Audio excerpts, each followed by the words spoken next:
அனைவருக்கும் தமிழ் காதலின் அன்பு வணக்கம். ஆடி கிருத்திகை பற்றிய பதிவு இன்றைய பதிவு. வருடத்தின் மற்ற எந்த மாதத்திலும் இல்லாத அளவிற்கு ஆடி மாதத்தில்தான் அதிக அளவு தெய்வங்களை வழிபடுவதற்குரிய சிறப்பான நாட்கள் வருகின்றன.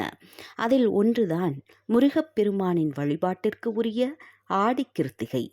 உலகெங்கும் உள்ள தமிழ் மக்கள் தங்களையும் பிரார்த்தனைகளையும் நேர்த்திக்கடன்களையும் செலுத்தும் முக்கிய நாளாக இந்த நாளை கொண்டாடி வருகின்றனர். ஆடி மாத கிருத்திகை தேவர்களின் மாலை காலம் ஆகும். இந்த காலத்தில் உப்பில்லாத உணவை உண்டு கிருத்திகை விரதம் இருந்தால் சிறப்பாகவும் உயர்வாகவும் கருதப்படுகிறது.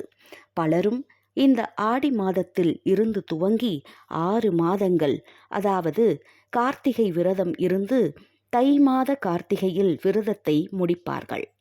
நட்சத்திரங்களில் கிருத்திகை சிறப்பு வாய்ந்தவை ஆகும். முருகன் பிறந்தது விசாக நட்சத்திரம் என்று சொல்லப்பட்டாலும் அவனை பாலூட்டி சீராட்டி வளர்த்தது கார்த்திகை பெண்கள் என்பதால் அவர்களுக்கே முன்னுரிமை கொடுக்கப்படுகிறது. ஆடி கிருத்திகை விரதம் இருப்பது எப்படி? ஆடி கிருத்திகை தினத்தன்று பூஜை அறையை சுத்தம் செய்து முருகனின் படத்திற்கு முன்பு அரிசி மாவில் அருகோண கோலம் இட வேண்டும். பிறகு முருகனின் படத்திற்கு நெய் தீபமேற்றி பூக்கள் மற்றும் பழங்களை நிவேதனம் செய்ய வேண்டும்.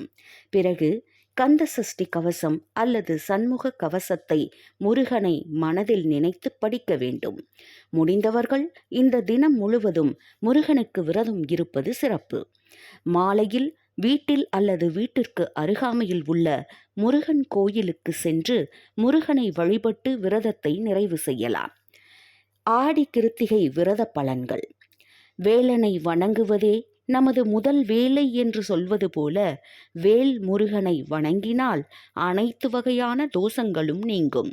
வேண்டியவை யாவும் அருளும் குணம் கொண்டவர் குமரன். கிருத்திகை நட்சத்திரத்தன்று விரதம் இருந்து முருகப்பெருமானை வழிபடுபவர்கள் நிறைவான அறிவு, நிலையான செல்வம், நீண்ட ஆயுள், அன்பும் பண்பும் நிறைந்த வாழ்க்கை துணை, நல்ல குணமுள்ள குழந்தைகள் ஆகிய பல பேறுகளை பெற்று சிறப்பாக இந்த வையகத்தில் வாழ்வார்கள். ஆடி கிருத்திகை நல்வாழ்த்துக்கள். மீண்டும் நல்லதொரு பதிவில் சந்திக்கிறேன். நன்றி, வணக்கம்.